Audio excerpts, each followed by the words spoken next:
Καλησπέρα σας, είμαι ο Θέμης ο Κοντός. Μαζί θα κάνουμε το μάθημα της εφαρμοσμένης γεωπροφορικής στα μεταπτυχιακά του τμήματος περιβάλλοντος.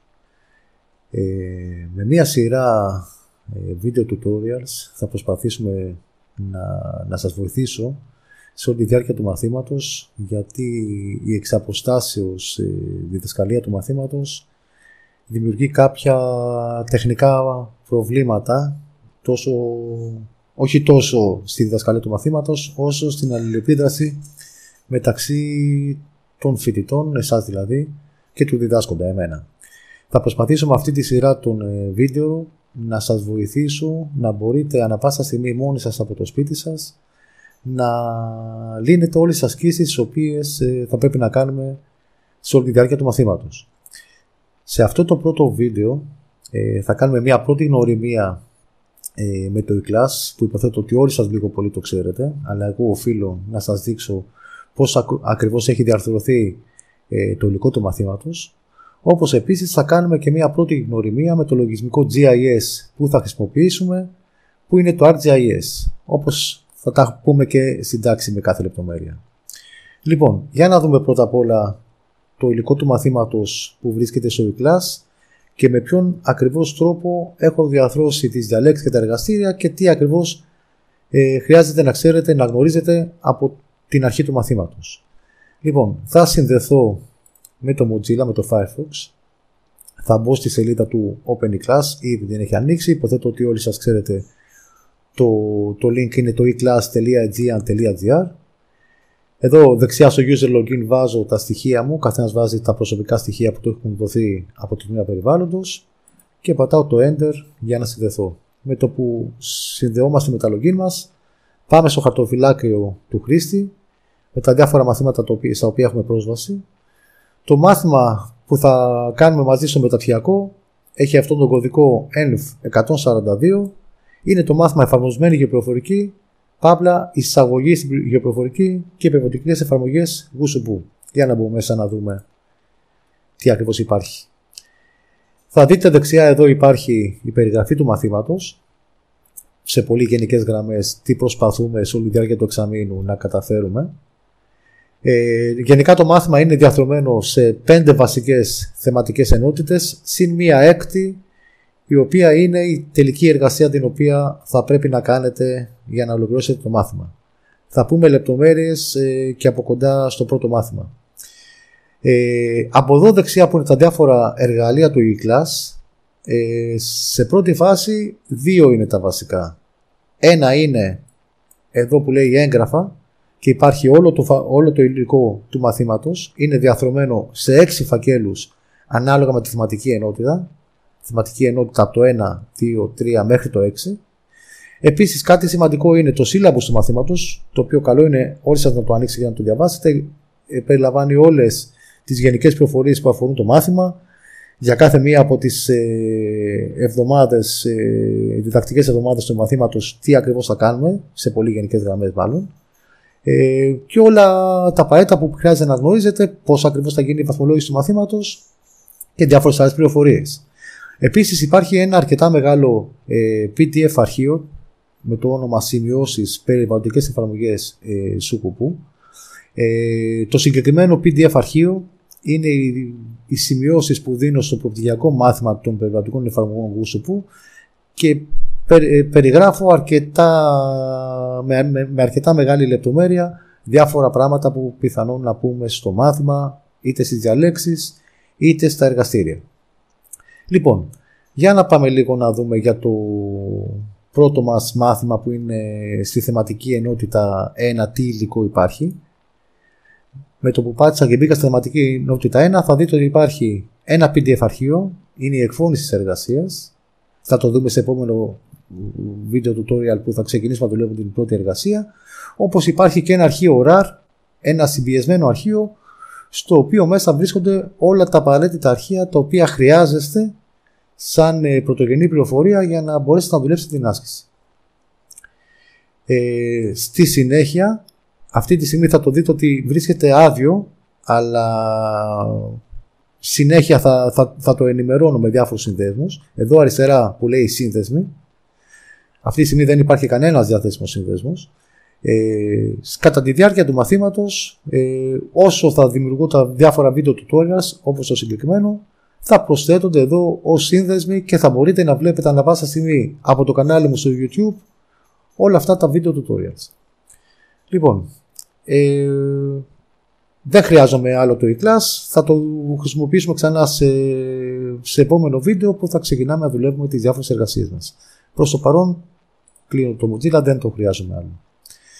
Στη συνέχεια θα κάνουμε μία πρώτη επαφή με το βασικό λογισμικό γεωγραφικού συστήματος πληροφοριών το οποίο θα χρησιμοποιήσουμε, το οποίο ονομάζεται ArcGIS. Το ArcGIS είναι μία σουίτα, μία οικογένεια λογισμικών από την εταιρεία ESRI, Environmental Systems Research Institute.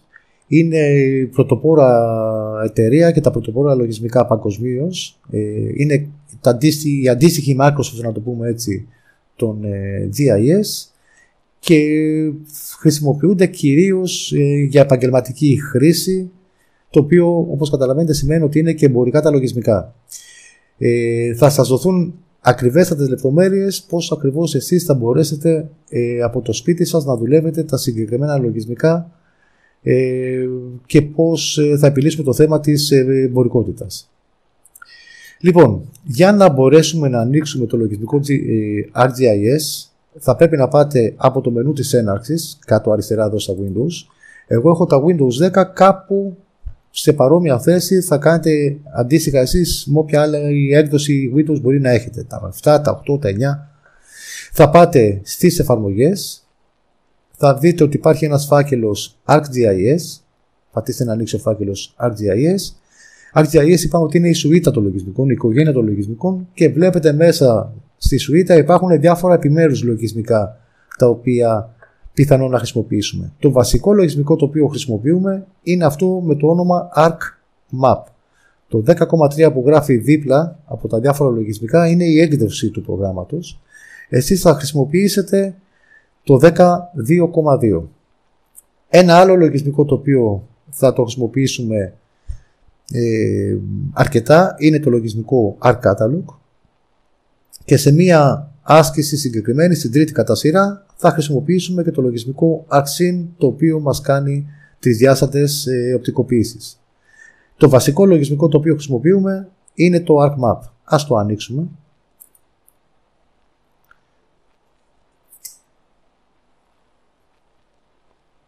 Την πρώτη φορά που θα ανοίξετε το ArcMap, πιθανόν λίγο να καθυστερήσει, αλλά θα πρέπει να μάθουμε γενικά τώρα που δουλεύουμε το GIS, θα πρέπει να μάθουμε να έχουμε υπομονή και να μην βιαζόμαστε.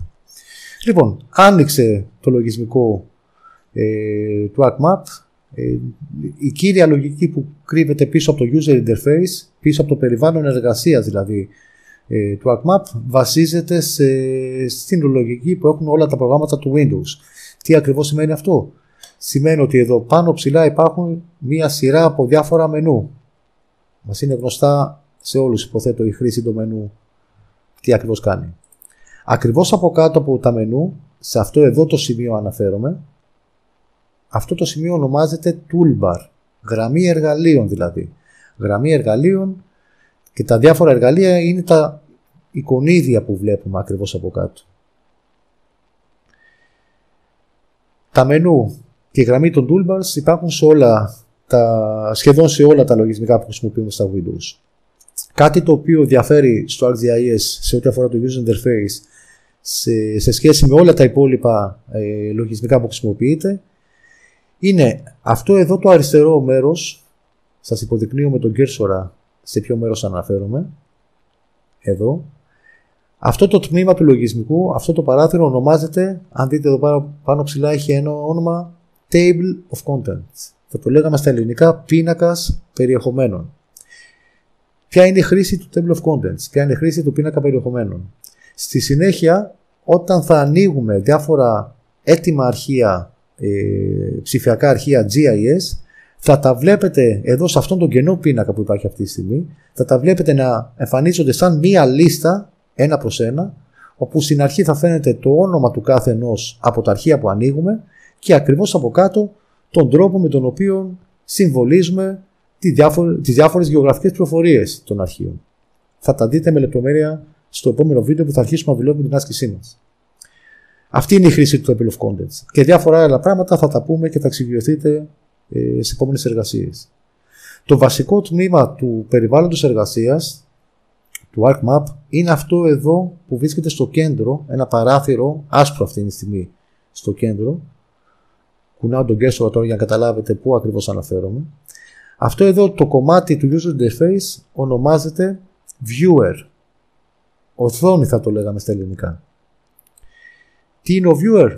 Όταν ανοίξουμε αρχεία έτοιμα GIS, τα οποία όπως είπαμε προηγουμένως εμφανίζονται σαν λίστα ονομαστικά εδώ στο Table of Contents, εδώ στην οθόνη, στον Viewer, θα βλέπουμε τη γεωγραφική πληροφορία που περιλαμβάνει, που περιέχει το κάθε ένα από τα layer.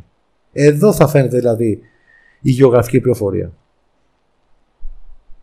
Κάτι άλλο που θα ήθελα να σας